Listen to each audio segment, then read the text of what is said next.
Hi, Hello, I'm Julian. and I'm Tom. We are Team Binge. We are here to talk about Rooster, Season 1, Episode 8. I have to say Season 1 now, Tom, since you told me they have a Season 2. This one was called Nobody Spook It. The nobody in that sentence, the subject of that sentence being the cast, and the it being the mascot. So... we got the Chase the Mascot episode, which, I enjoyed. I enjoy being around the cop. He's a lot of fun. I continue to have certain issues with this show. I don't want to start off negative. All the actors and actresses, for the most part, are doing fabulous jobs, and there are some funny moments in this show. I just don't know where we've gone in 8 episodes, but that's probably more me looking for a journey and the end of that journey as opposed to the story itself not developing like it should. But Tom, we're in 8. We've got 2 more left. How'd you feel about this one?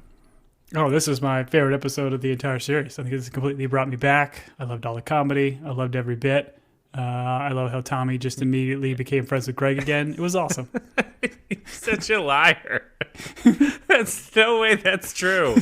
Oh man! All right, now I'm furious. I mean, my temperature gauge doesn't really change much on the show. Like, I still think there's funny moments, but as a whole, I think the character arcs just aren't necessarily fantastic television. There's no arc, and they're just still treading water. Like, every time you think you move forward with a character, they roll the dice and they roll a nat 1 again. So hasn't been my favorite season, but again, love Carrell, love some of the bits of the jokes. I liked getting more Cop Hawk because he's great, but didn't need all more student drama.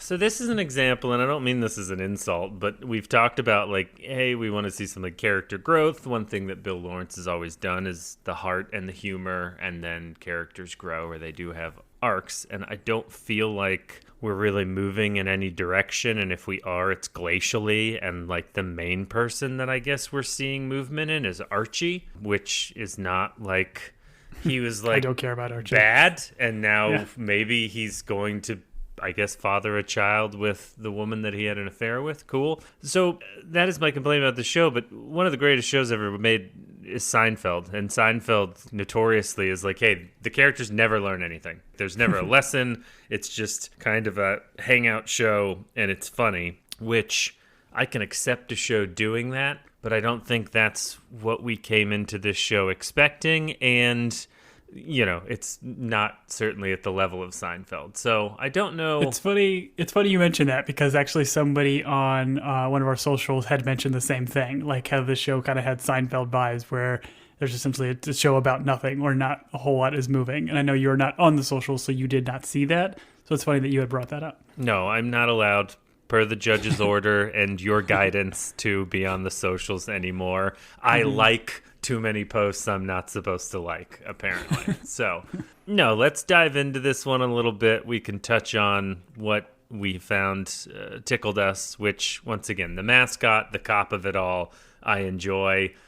I didn't really like what they saddled Dylan with in this one, because I don't care about the Ava storyline, and I've been very strongly like, I don't really care about the students in this show. That's just not what I came to the show for. But we start with, I don't know, did we do a time jump? We're like coming out of Thanksgiving. So I guess everyone went home for the holiday. They're all back. And we discover between Crystal and Greg, there's going to be 8 days left, I guess, till the end of the semester. So did we do a time jump? Is this how school works? I don't know. Do schools take Thanksgiving off, or do they just work right through it? I don't know. I guess there was a mini break for Thanksgiving, and then maybe it's finals and things like that, and then the students are off for like the holiday or Christmas break. So yeah, maybe this is return from Thanksgiving, 8 more days till the greater holiday break, I guess. So, but I don't know where we left last episode. Like, it seems like this is a handful of weeks potentially, or maybe it's just a week. They kind of yada over Thanksgiving. Listen, and I know all these shows are pushing global warming, but this doesn't really seem like a winter show. Everyone, like, there's no snow on the ground. Maybe, I guess Tommy wears a jacket at one point, but at night they're not doing a bunch of like... Oh, is it? Campus, I thought this was northeast. I thought this was like New Hampshire or something like It that. definitely Am I had wrong? those vibes. Yeah, I think the college that they use, I'm pretty sure is in California. I could be wrong and somebody could yell at me about that, but I'm pretty sure it's in California. And I think the gist of it was it's like a college in kind of like a crummy part of town or something, but like every scene on this campus looks gorgeous and beautiful. Sure. Well, the vibe I have always gotten is this is like a small northeastern school that those of us that live out west have never heard of, but it's probably been around for 400 years, just like this country. I do want to point out that they're like, hey, Katie's going through some things. We're going to show you that by having her cry while she watches Rudolph with her dad. And it's like, cool. Okay, I got it. She's emotional. I was a little bit afraid they were going to make her pregnant with just kind of the emotional roller coaster of what's going on. And I was like, show, you already did that with Sunny. I don't really appreciate if you do it with Katie. So I don't know. And then there's just the finale is Archie just picking which baby he wants to raise. That's how it all ends. And then someone gets murdered. Not either of the pregnant people. Someone who we don't care about. Like Riggs or whatever, who's not going to return. Once again, is he gone? What was that? I need to know that guy's paycheck for this show and why he showed up to do it. That's all I want to know. This all leads to Greg and Crystal. She's back. Cool. Thanks for the, once again, it's just like characters leave, come back, and it's of no consequence in terms of, we don't really have to wait for anything to resolve itself. It just gets resolved almost immediately. Off screen. Yeah. And so we have 8 days left. She's got ground rules. These were kind of funny. She's like, I mean, she has all the same ground rules we would have if we were running into an ex-lover. You know, no khakis, no chivalry. Yeah, you know? don't make her swoon. Don't make me swoon, Tom. And then you can't smile or show tongue, which Greg points out is like what happens when you talk. So I guess he's just have to, I mean, he'd probably take care of the swooning and the smiling and the tongue if he just kept his mouth closed. Exactly. Those khakis, however, they speak louder than words. That's for sure. All right, so we've got that dynamic. And then we have Greg teaching, and Greg is talking about the art of the page turner. I don't want to sit here and just beat it up like it's a punching bag. But our discovery during this episode is the thing is that he sees potential in Tommy's writing, correct? And so in this moment, he gives Tommy back his paper that he's covered in red. He doesn't explain any of it. Like, I think in that moment, knowing how fragile Tommy is, if you're a decent teacher, you take the moment to be like, hey, I marked up a bunch of this. I see a lot of great things here. Like, they're already on shaky ground, but instead this is just a TV showism where we don't communicate enough, and so we create drama with Tommy, like, wanting to quit school. And to Tommy's point later, he gave... not Boomer. What's the blonde hair guy's name? Tom? It's Spooner. Thank you. I was so close. And that'll make sense to some people where I got to. But the guy that calls Greg Gerg, he gets just like a check plus. And but none of this is communicated or explained. We find out he used like, I think Chat GPT or something like that. I don't know. I don't know. It just felt like plot, you know? I'm with you. And again, like what I mentioned at the top of the pod here, like they yada this whole like beef they had where he's like, oh, I just talked to my psychology professor and he said, pretend that you're like a G.I. Joe down there or something. Like, sure. I don't know. That was then. Sure. G.I. Joes had anatomies, Tom. I don't know if you ever took their pants off, but you know, whenever I pictured them being POWs and captured, I always took their pants off. Anyways, I can't believe this is going to be on record now. Let's move on. But I just didn't. A terrible thing. War crimes, I believe, is what it's called. The way you played with dolls is different than the way I played with dolls when I was a child. Oh, sure. You're going to say recently. That on mic. Yeah, I gotcha. All right, go ahead. Smooth like a Ken doll. Go ahead. But yeah, I just thought, I don't know, the yada yada of them just immediately become chummy buddies. And then to your point, like, if they didn't have this conversation and knew that there was a little bit more of like an outing and Craig is trying to find a way in, it would be at this exact moment to have this conversation and say, hey, I see potential in you, as opposed to saving it to the end. But it's a show. They have to do that. Let me ask you this. if you didn't feel like we had to dissect this weekly on a podcast, because obviously this is how we feed our families, do you think you would just watch this show with the lighthearted zeal that maybe it's asking from us? Like, is this... Tom, I guess what I'm saying is this us? Is this our fault, not the show's fault? Is the show like just a delight that we could turn our brains off and watch? I don't feel like that's what Bill Lawrence has given us. So I that's why I'm kind of rejecting that a little bit. I don't know. Like, I've watched plenty of other Bill Lawrence shows, and like The Bad Monkey that we've also podcasted on, and the characters make decisions that make more sense to me than what's happening here. And That's again, fair. like from the beginning, the show sold me on a bill of goods of Greg being this like gung-ho college guy, and he's going back to college to become a different or better person. And none of that is happening. Yeah, he is just coming to be there with his daughter and be another mentor to college students. That's what the show is, which is fine, but it wasn't sold that way. And even the name of the show makes zero sense. Yep. And the only change that's happened to Greg, as far as we're concerned, is he's smooth like a Ken doll. That's all. That's the only thing that's changed. I do like the book title that they were talking about, The Swamp Blossom. That's a pretty great title. That is a pretty great title. I mean, listen, I would read Gerg's books, I think. On vacation, after I finished my biography on World War II. Biography's the wrong term. Biography implies a person. Let's move on. I clearly read books, and I'm very smart. All right. We have a conversation with Walt and Sonny at the hot box, or whatever we're calling the hot room in the cold tub. And she is still deciding on New York, which, if I was Walt and I got this person the opportunity of the lifetime, and they were like, still kicking it around, I'd be kind of furious as a mentor, I think. But I'm selfish, and Walt apparently is not. Well, and like Walt's mentorship is just, I don't know, like maybe this is on purpose because she wants her to make this ultimate decision. He doesn't want to maybe sway it too far in one direction, but that's clearly what she's looking for, is this kind of guidance from somebody that is older and has been through this thing. Obviously not the extent of what she's going through with this pregnancy and trying to deal with Archie, but I would argue that Walt knows Archie relatively well and knows what kind of a scumbag he is. Like, maybe Walt could provide some advice to say, maybe taking this as an opportunity. You didn't like him saying, hey, just throw it out to the universe and see what gets kicked back to you. You'll figure it out, kid. That was ultimately his advice, which I was like, all right, thanks, fortune cookie. Like, we could have figured this out on our own.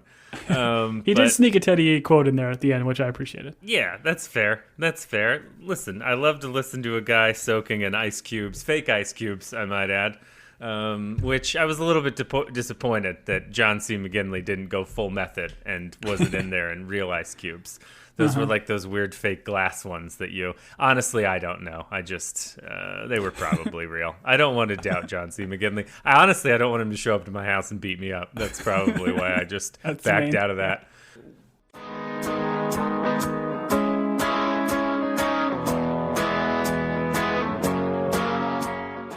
If data management is slowing down your business, you need the Intuit ERP. If one entity is here, and one here, and one here, and one here, you need the Intuit ERP. If scaling your business feels like starting over, you need the Intuit ERP. Intuit Enterprise Suite is the AI-native ERP solution that consolidates, migrates, and automates, all in one place. Learn more at intuit.com/ERP. Instagram teen accounts have automatic protections for what teens see and who can contact them, plus time management tools. And Instagram will continue adding built-in safety features to help create age-appropriate experiences. Learn more about teen accounts and Instagram's ongoing work to protect teens online at instagram.com/teen accounts.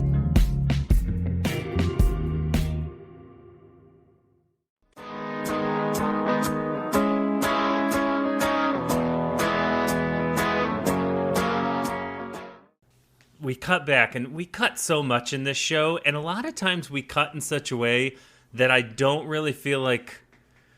It's like, are we spending a full day with these characters? because it'll be like night and then it'll be the next day and we'll be the same character and we're I think there is a timing thing that also throws me off a little bit about this. But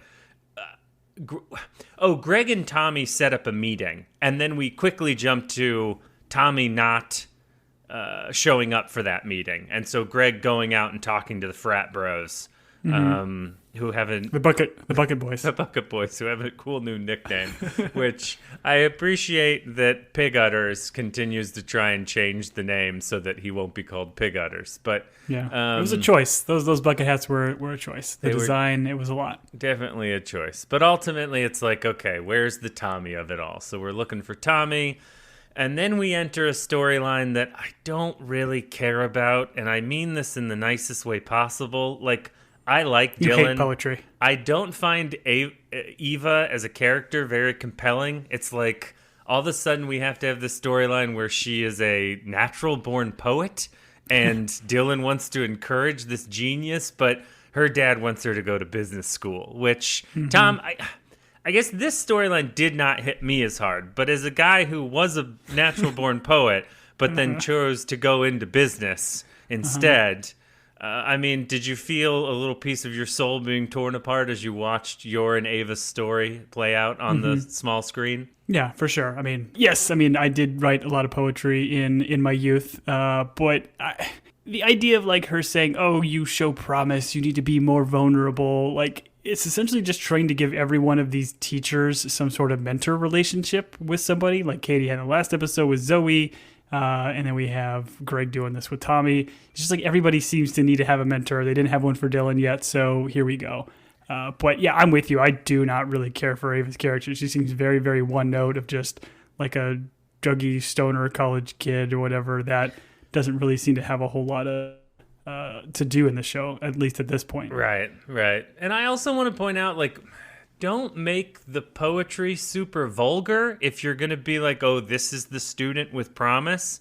And I'm sure there is poetry of all types. But it's like, if you want me to like feel for that character and like buy into them having promise, don't make their poem like, once again, kind of vulgar. I don't know. I just, it was a little bit strange to me that they were like, care for this character. And I was like, why? I don't want to. Like, please. Although, once again, I like Dylan. Like, if you want, anyways. Yeah. All right. Then we have Crystal and Greg talking, and we find out that Tommy's dropping out. And speaking of dropping out, we find out he was a 14-pound baby, which seemed a bit of an extreme overshare, but surprising, I guess, as Greg found it. I love the line back to her. He's like, oh, I never would have known. And then she like smiles coyly and says, thank you. It's pretty funny. Ugh, yeah. I think she has a throwaway line, which is like, it was funny. And I felt like I laughed at it. But then if I take 2 seconds to think about it, I'm like, oh, this is a terrible thing to say. Where she says like, oh, Greg, if you want to be like a mentor to him, feel free to hit him if you need to. Like, it was a lot. Actually, no, I really liked that. I was like, you know me, Tom. I'm all for adults hitting children that are misbehaving. I encourage it. I wrote a book about it, self-published. This will surprise no one, but no one wanted to publish my book on. It was like, is hitting children wrong? Question mark. Are we asking the right questions? Question mark. And then it was like the first chapter was how to throw a proper punch. Oh, this episode's getting you all sorts of trouble. Yeah. No, this is our last episode ever. All right. We have then a cut to Archie, and Archie's teaching, and he's being super charming. And it's like, oh, hey, these students are continuing to like vie and fall in love with him. And there's a funny back and forth where the student's like, he doesn't even know your name, and she makes him call the wrong name. But I don't know what we were supposed to get from this. Like, we got it. We know that he's got students, that he's super handsome. Like, his students love him. What are we doing? Yeah, I don't know. I almost kind of have like, are we still doing this? Like, are these students still like opining over him? Like, do they not know kind of the creep that he is? I mean, I guess it's the accent, it's the looks, but I thought enough of the students kind of know his situation, just like they know like Katie's situation, that would kind of sour you on this man at this point. I don't know. It's only sweetened him for me, Tom. You know, Yeah. probably. I don't know. He probably should kick more soccer balls in the class. That's That'd be what pretty I cool. wanted to. Yeah. All right, then we have Archie, Mo, and Sonny talking, and I think it's weird, and I know it's Mo and Sonny's place. I think it's weird that Mo is involved in every important conversation that this couple is having. It brings some comedy and some levity. Mo is growing on me. I'll say that. I'll say this much. She's great. But it's like, okay, so the plot line is Sonny is worried about parenting, and she, who is, a very bright, like, biochem genius, is like, okay, very analytical and reading the books. And oh, wouldn't you know it, Archie, who didn't want this child anyways, and is not reading the books and is like, parenting's more feel. And you're like, okay, cool. Like, as if these two didn't have enough to work out, we're going to make it the weird, like, she's over prepping to be a parent and he's under prepping. You're like, okay, got it. We've seen this before. Well, thank you. And all of this seems to just be set up to like have him surprise her later on when he's actually reading a book. Like they're purposely creating a divide to then immediately close it at the end to be like a catalyst for Sonny's decision, which I did not love. Right. Well, let's Tom, we're on record. You're a parent. How many parenting books? And I should say, for those of you that don't know Tom on a personal level, Tom is a phenomenal dad. Like, he's very good. 6 out of 10. His kid is extremely lucky to have him. He's very engaged. A lot of times I wish Tom was my dad, if I could, be honest. Although my dad's pretty super awesome. So, would I have two dads? Sure. If Tom and my dad got together and were my dads, that would be fine. But I also love my mom. So if my mom, Tom, and my dad... Anyways, Tom... Me and your dad do a podcast, by the way. It's called My Two Dads. My Two Dads. It's called Raising Julian. Our failure. Our many failures. Our disappointment. It's called I'm Not Angry, I'm Just Disappointed. Raising Julian with Tom and Jim. Oh, man. Oh, incredible. Golly, I can't believe my parents stopped listening to us years ago. Okay. How many parenting books did you read before you became a parent, Tom? That's what I wanted to get to during this conversation. I mean, I skimmed them. I'm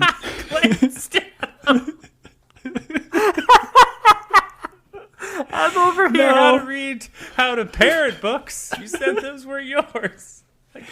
No, I feel like I definitely did when I was kind of like my wife was expecting and she was pregnant, like, because this was our first. We only have one child, and you have no idea really what you're kind of getting into and following this journey with your wife. Like, I definitely did, but I feel like you read one parenting book, you've kind of read them all in terms of like a lot of the gist of what it's going to give you, and then everything else after that. Once he was born, no books. Sure. Sure. Well, yeah. Then, you got rid of all I the take that books. back. I got rid of all the books in the house. I burned the books, and then I joined a lot of blogs. Oh, no. We got rid of all the books. We like to teach our children mainly through visual means, so they're just in front of the television a lot. Exactly. We don't let them watch anything that's ever been a book, which really limits what they can watch. Well, I do want to thank you, sir. Those were very kind words about my fathering. You are also a pretty decent father, so, Whatever, Dad. All right. Let's go from there. You'll get there. You'll get to my level. Yeah. There is a moment that was kind of funny where Archie is so full of himself that Mo's like, I'm going to read your teaching reviews, which I honestly think is kind of rude. That would be like if one of us got into a fight with our spouse and they were like, I'm going to read your podcast reviews. And it'd be like, that's super hurtful. Please stop. But it is what it is. So I did find this funny.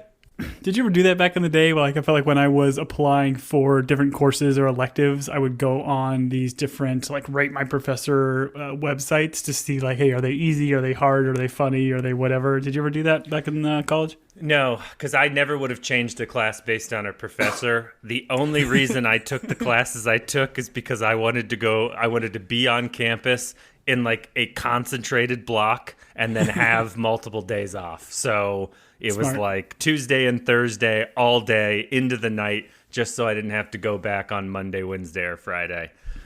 So I want to say I do something responsible like work a job, which I kind of did. But really, it's just because I didn't want to go back to campus. So, no, I did not, Tom. I should have, probably. I should have actually cherished my education a little bit more. Instead, I squandered it. And this is why I'm drinking and talking to you on a microphone. Maybe we go back. Maybe we go back to college and we record our own experiences on Rooster. Based on how little I like modern students in this show, I don't believe I could last on campus.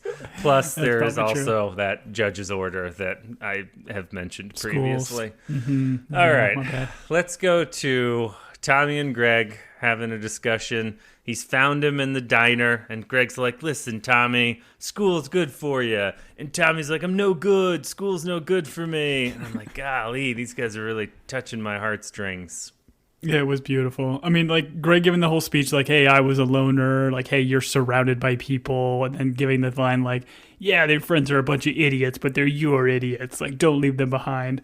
Like, I felt like there were a handful of times in this show where Greg is just like unnecessarily like cruel and kind of mean, like not only just flat out calling Tommy's friends an idiots, and maybe he's doing it half, like lightheartedly, Sure. But it's not great for an adult to be calling these students idiots, especially when you teach them. But like even at the end of the episode of like calling, my wife had called this out too, of like calling that guy pig udders or whatever constantly. Like you're a grown adult, and this guy has come out and said that, hey, I don't like you calling me that, yet he still is doing that. Like, it's just, yeah, it doesn't paint him in the greatest of lights.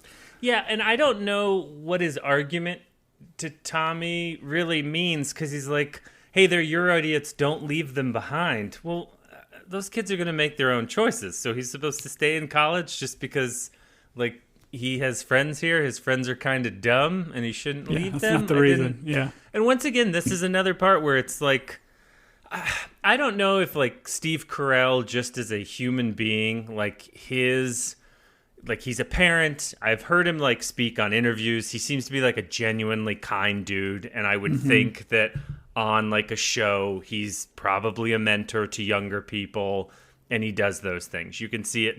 And so I don't know if that like personality has just come through in this character. Whereas to your point, we thought we were going to get a guy that was like broken and boring, and his adventure is becoming Rooster and like letting loose on campus, where instead he's just become the advice guy that just is solving problems for people. And that's fine. But, once again, I don't have an emotional connection to Tommy.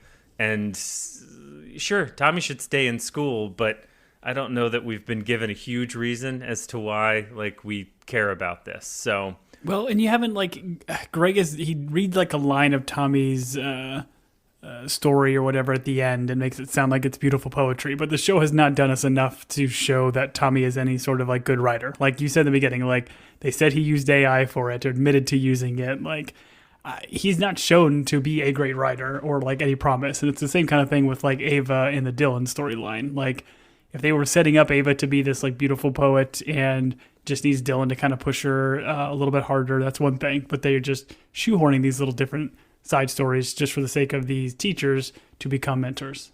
Tom, I'm going to throw out one more theory about maybe it's not the show, maybe it's us. Probably. Is this a show for college kids? Is this the Euphoria on Euphoria's on HBO. So is this HBO's other college drama? And we should be more focused about, like, does Ava make more sense to a college kid? Does Tommy make more sense to a college kid? I mean, they're all just archetypes. They're like stereotypes of what, like, old people think college kids are. Like, I don't know if these are really college kids. All right, so it's not us. It is the show. Okay, yeah, it's the show. Perfect. Listen. Asked and answered. Sustained. All I want to say is, this is then where the cop shows up. And for me, this was great. This is where the comedy begins. He comes in to the diner, or at least he's having a conversation with the cop before they go into the diner. I don't remember the sequence of events. But when Cop Hawk goes, hey, I was in here earlier. Has anyone seen my gun? That to me was just, It was great. It was an incredible That tickled moment. me. I laughed out loud because the way he sets it up, he like gets everybody's attention in the diner, and then he says he's missing something, and immediately like, oh, he's missing his gun. And then when he says it, it was gold. I loved it. There is something about him not being embarrassed about it all, that this is just like part of life and everyone loses their firearm, that I really enjoy. It's a Tuesday, exactly. I mean, I don't need to beat this plot over the head too much, but yeah, we get more of Ava being like, oh, my parents, like, the only reason I'm in college is so I can go to business school, so I'm not going to be a poet. Like, I don't care. Let's just resolve this storyline. This storyline is resolved when Dylan shows her poem in print, and that's what does it for Ava, just seeing it printed in the school poetry book. I can't remember. I know this happened, but like, did it work? Did it like her seeing it was like, oh, I'm going to be a poet now? I don't know if we got that, but the way it's played is Dylan's like, oh, I can take it out of the book if you don't want it in there. And then Ava being so like so proud and so touched to see her work in writing is like, oh, no, please keep it. And so you do get the sense of satisfaction that Dylan has mentored this person to a point where they're going to consider to continue to do poetry, and Ava is so proud. Also, Ava was supposed to do a rewrite, so this is just the first garbage poem that didn't get edited at all. So it's going to be reprinted regardless. I mean, I feel like the way the show is presenting this is like it needs to be either or, when a lot of people double major. Like, she could Not do in both. poetry and business, Tom. What do you? No, that's ridiculous. You'd be laughed out of poetry school if you're like, oh, look at my spreadsheets and my EBITDAs. Like, I don't even know what those words mean. All right, you can't write EBITDA with anything, Tom. I guaranteed it's unrhymable. Anyways, all kidding aside, you make a great point. She could do both. It's like, this is one of her classes is to write. So she literally isn't taking any time outside of class to do this. She could just write in the class she's taking with Gerg. Like, I don't know. Anyways. Yeah, very fair. Let's move on to the more important thing, which is sports, Tom. Hockey. We're at the hockey game with Greg and Katie. And Greg is like, continued through this episode trying to dig as to what has upset Katie and why she is acting the way that she's acting. And he's decided that she has found someone else. And she doesn't want to explain, hey, I like lapsed and I went back to Archie and I have feelings for Archie still, even though, he's no longer showing up with croissants. But this leads to Katie being like, oh, it's the barkeep over there that is the handsome guy from the reboot of Scrubs, and I'm going to go sit next to him. I'm going to put my head on his shoulder even though he's on a date. Once again, I got it. It's a comedy show, but this doesn't make any sense. Like my wife had called out, like, oh, it was very nice and convenient that the barkeep happened to be at this game at this exact time for her to be able to do this. A lot is happening in New Hampshire or Northern California, wherever the school is, you know? But I like how, like, Greg goes back to the time, like, that, like, morning walk where she had the 2 coffees. So, like, he picked up, obviously, something, but then completely misses the mark, thinking that she is trying to, like, potentially move on from Archie, and it's the exact opposite. So she, at this point in the story, does not fess up to it, but then the assumption is at the end she finally does and has a conversation with him about it. Yeah, and I'm gonna talk about that scene when we get to it, because please. The old stoop talk. There's the thing in Community where Abed is trying to convey something, but instead of saying it, he just mouths it, and they're like, Abed, this isn't TV. Like, you actually have to tell us the conclusion instead of like the camera just pull out and music play. And that's exactly what the show does at the end of this. It's like, we didn't write the dialogue. We're just going to let you infer that they're like figuring it out. And you're like, okay, cool. Anyways, all right. Katie and callback. I forgot about that Abed bit. Katie and Archie run into each other. We find out that she's got a croissant addiction. Am I saying that right, 3 Tom? a day. Croissant? Yeah, croissant. Yeah, she's doing 3 a day now. It's like just like her smoking habit. She's grabbed a new habit. See, What's worse, Greg's peppermint cocoa habit or 3 croissants a day? Because Greg's got diabetes. Okay. All right, let me ask you this. We're not doctors, so what would you rather be addicted to, Tom? Croissants or cocos? Or however the French say, peppermint cocos. Le peppermint coco. Which one are you enjoying? And you can't do one of each, which would make the most sense. You got to pick one or the other, and it's 3 of each. I would go with croissants, I guess. Like, I love me a good bread, and it's maybe a little bit lighter of the breads. So that's what I'm going with. I could not do that many peppermint hot chocolates or whatever. I think, based on where we live, I would love nothing more than have to down 3 hot cocos in the middle of summer. 100-degree temperature, yeah. 20 degrees outside. But I think if you replaced your coffee in the morning, which I know you're not a coffee guy, but if you replaced coffee with a cocoa, you had one at lunch and then one in the evening, I think I could spread that out and still feel okay about myself. If I ate 3 croissants, I would just be sitting with that loaf of bread in my stomach all day, and I don't know. They were sizable croissants. Yeah, they're not like, what's a little white chubby guy that says hoo-hoo when you touch his tummy? Wait, no, what? Are we back to the G.I. Joes again? The Pillsbury Doughboy. Pillsbury Doughboy. Okay. No, it's not like those ones, which are tiny, and I could down 3 of those in a dinner, no problem. These were like coffee shop sized, croissants. And we actually do see her later, like once she's sitting at one of like the lunch tables, and she had a handful. It was kind of funny to see her still munching on them. Sure, I did appreciate her. Confronting Archie about like, hey, like you've abandoned me again. And then essentially she leaves him with, I hope you're better to Sonny, which is really a good line. And I think she meant it to be more rude, but for Sonny's sake, I hope he is better to Sonny. Yeah. And is this like her officially finally moving on? Like, I mean, I feel like we've had a handful of times where she said things. They're going to fall back and forth about 4 more times before we get through these next 2 episodes, because we love to spin our wheels in this show. Yeah. I don't know. I mean, if you took this and you take the conversation where you got to think that when she tells her dad, that's like, hey, but we don't know what she's telling her dad, Tom, because they just mouth at each other and the music swells and they pull the camera back, so we have no idea.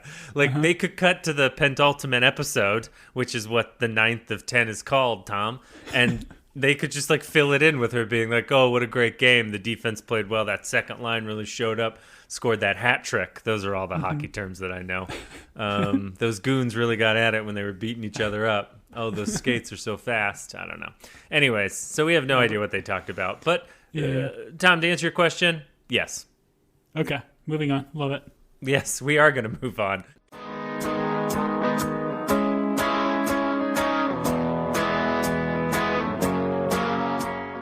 Adobe Acrobat, your team's home base. Collaborate within a shared PDF space. You've got your docs, your plans, your specs, and then invite the crew to build what's next. They talk up the teamwork. Here's an updated render. They think that this design could be a contender. And when somebody wonders what's the next step, AI helps you finish the rest. Bolts are tight, now your plan's refined. Run a smoother business when you're all aligned.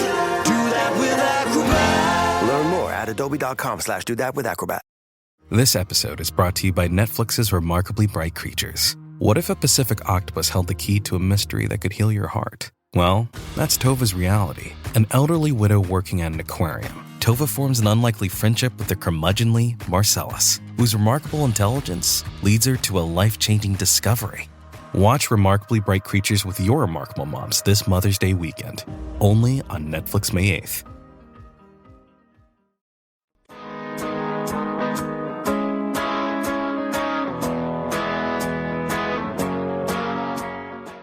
All right, hot cop. Nope, that's Arrested Development. The hot cops are in Arrested Development, Tom. This is Cop Hawk. No one's buying weed off a yacht, you know? All right, so we've got Cop Hawk, Tommy, and Greg.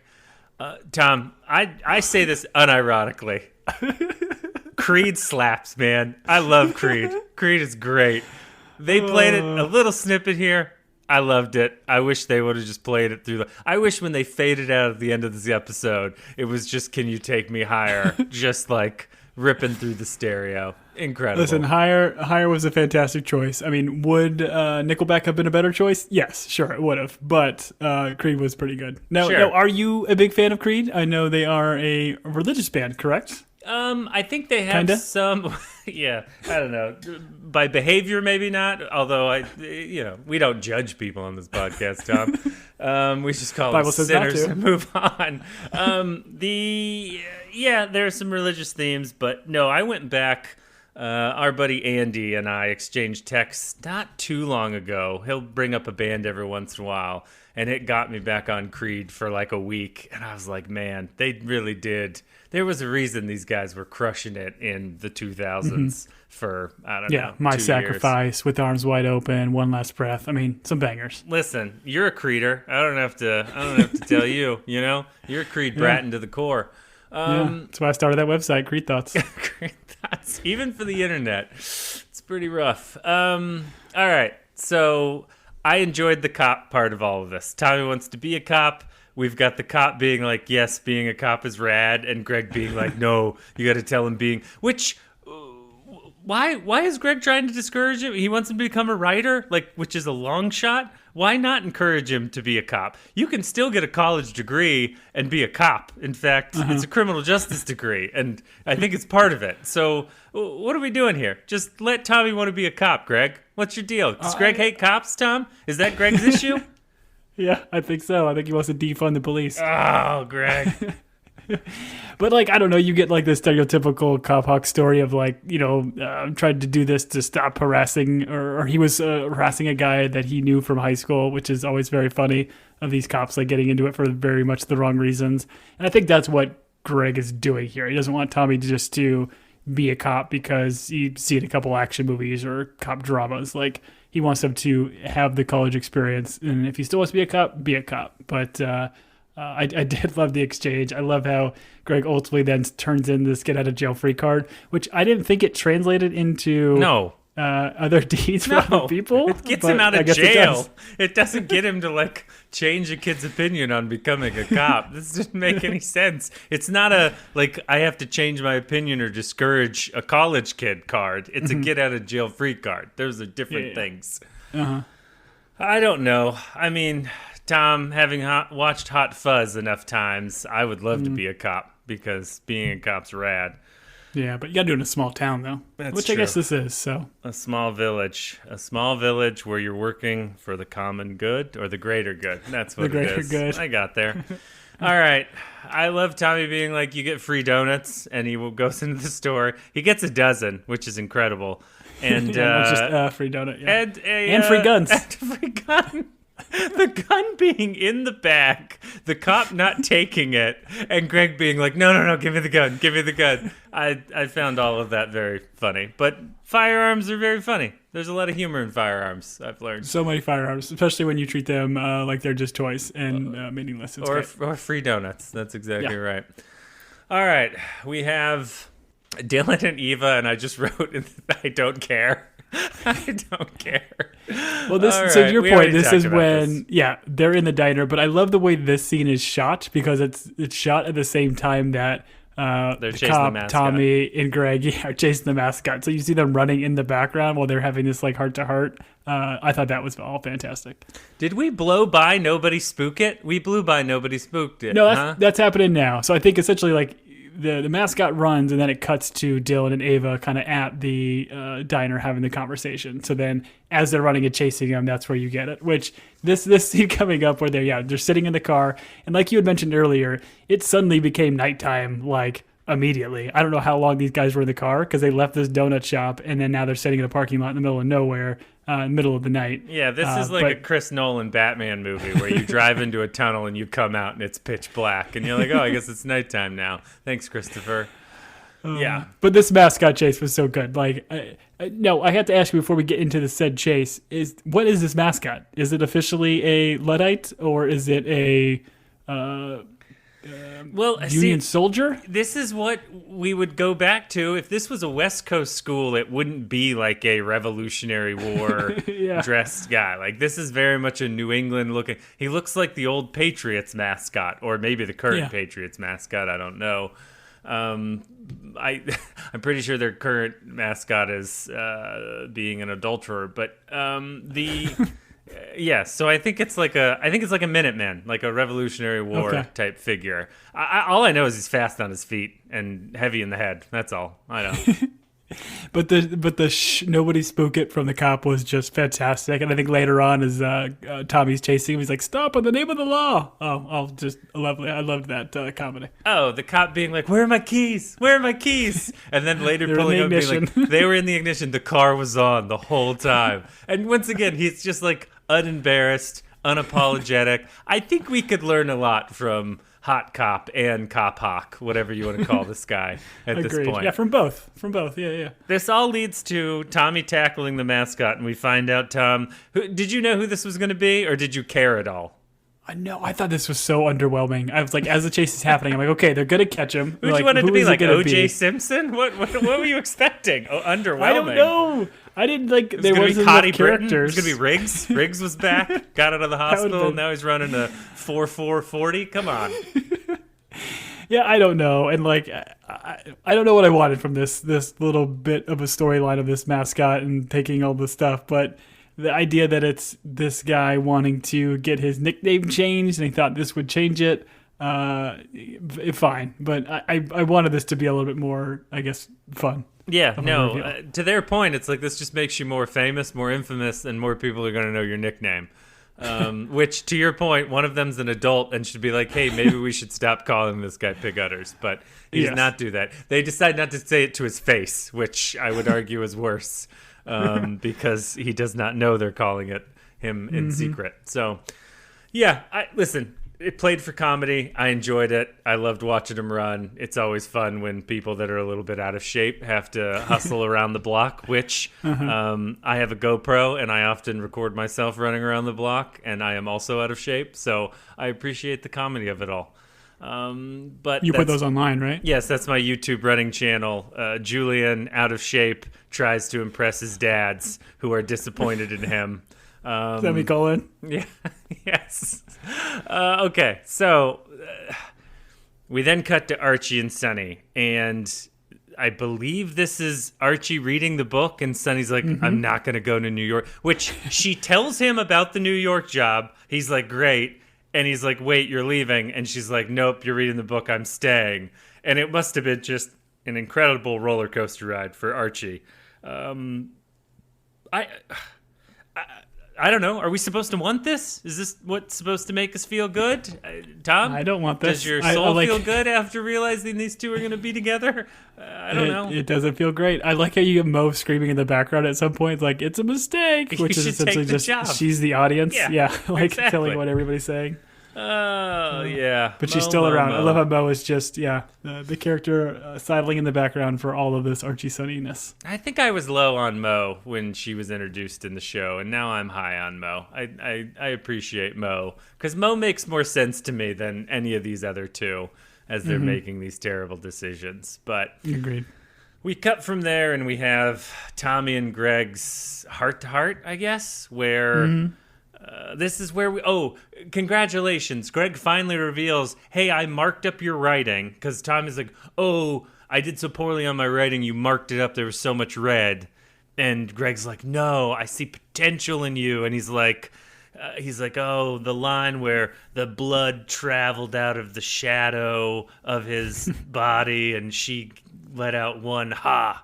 He's like, oh, it's a great line. I was like, okay, yeah, sure, great. Like, tell him that when you give him the paper, dummy. Like, otherwise he spends all day feeling bad about himself, because he really did mark, like, every word on that page when they showed it, which, for someone with potential, you'd think there would at least be, like, one sentence that he didn't, double underline and read, but it is yeah, or, like, that line that he reads, like, hey, make something on the little sidebar just said, hey, this was a really good line, like what you did here, kind of a thing, as opposed to holding on to it this whole time. Because that ultimately is the catalyst for why Tommy is creating all of this chaos in this episode. Like, all of that stuff, just poor communication in the beginning, which is it's just fine. It's a showism. It's okay. Big, winky, smiley face at the top that says, hey, lot of potential. Let's work on these things.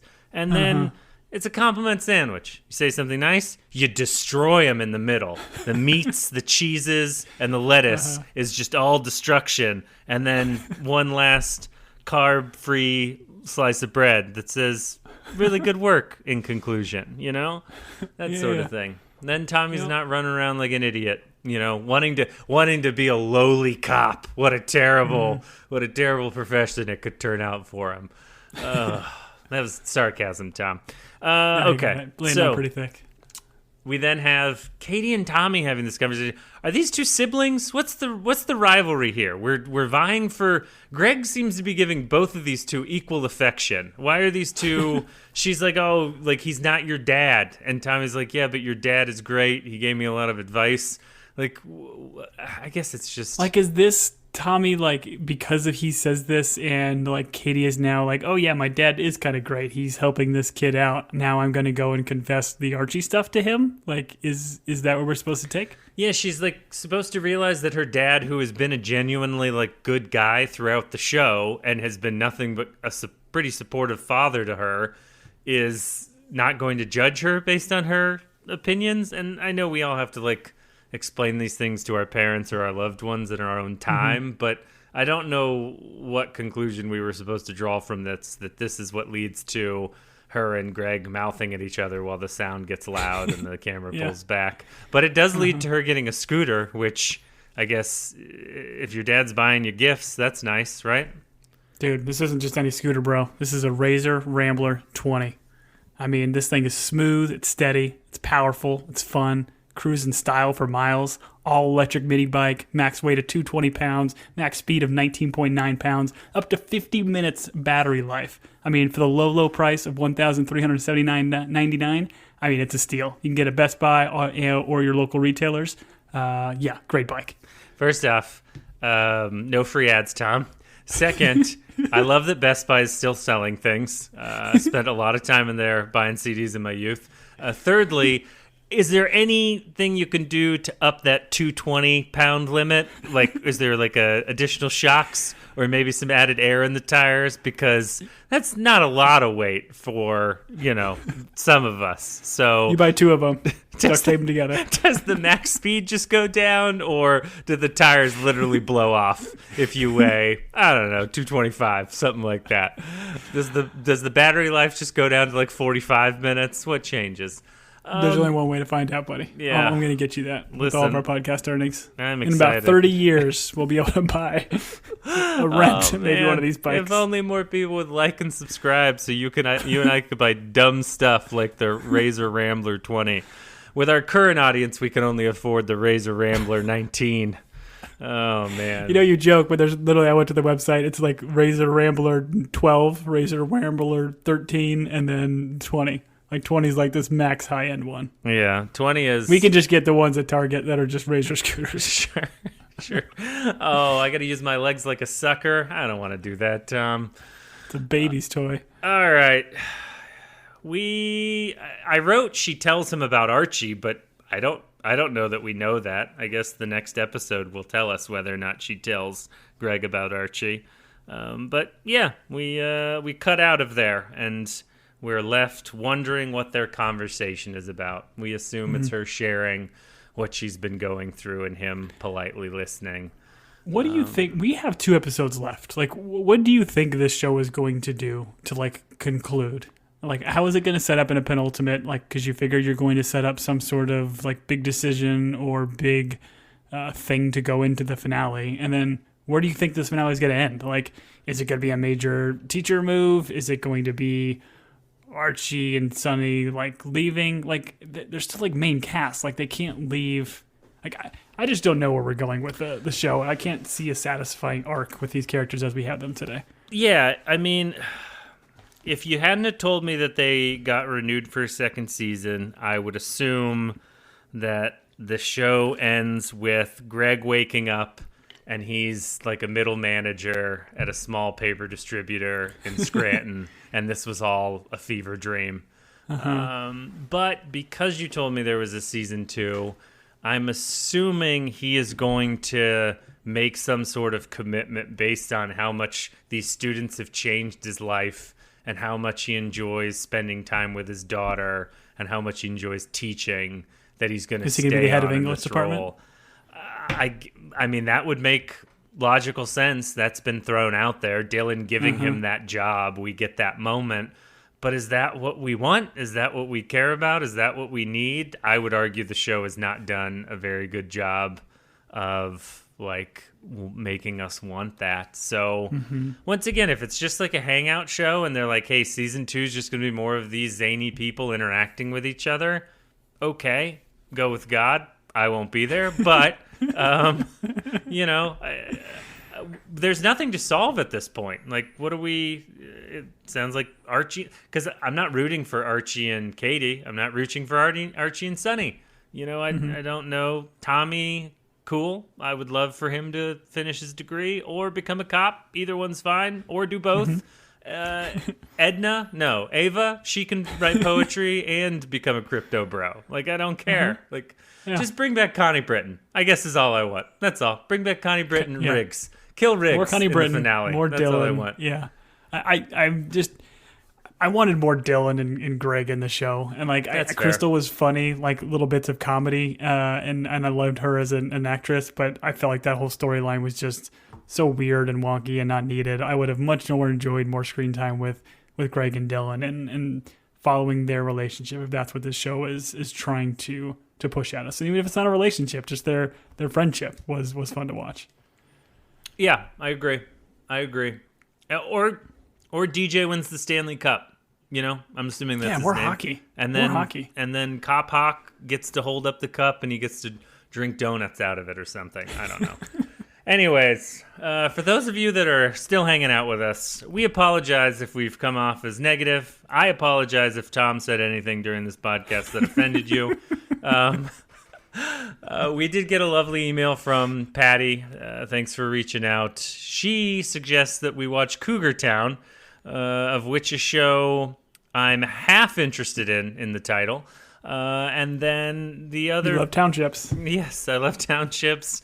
And I'm terrified of mountain lions, so that would make sense. And also, thank you for enlightening us on the correct and righteous way to spell binging. We will always appreciate you, Patty. Tom, for those that listen to us, it would be very nice if they would kindly rate and review, subscribe on Spotify, follow on Spotify, and I don't remember any of the other stuff, so I will turn it over to you. You're good. Follow us on the socials at Team Binge or at Team Binge Podcast. Let us know what you think of the show. Like, are we being too harsh on it? Are there things that you enjoy that maybe we are not picking up on? We would love to hear what you guys' thoughts are. We would love to hear from a defender of the faith, and we are. I've said it before, and I'll say it 1,000 times. Not to like any of my family members, but I would love to be wrong. I would love to be wrong. So please write us at teambingepodcast@gmail.com. And then as we are nearing the end of this show, we have not necessarily picked up a new show to Cougar Town. Sounds like we're doing Cougar Town. We have had quite a few people reach out and request that we do like older shows or shows that have been out, which we have tried to do before, but we struggled to kind of get an audience. So generally, if it's something that's kind of coming out and on your radar in the near future, let us know. We'll definitely consider it. We definitely have Silo Season 3 coming back soon, which is one that we potted on. I think it comes back in July, which we will definitely be recording on. So if you like the Silo series and you just joined us for this, please go back and check out our pods on that, because I am very excited for that show to come back. But we're looking for some in the interim, so keep us posted if you got anything. And if you don't give us any suggestions, we're just going to do the Civil War by Ken Burns, and Tom's not going to show up. So thank you for listening. For Team Binge, I have been Julian. And I have been Tom. Cockle-doodle-doo. Until next week, everybody. Bye-bye.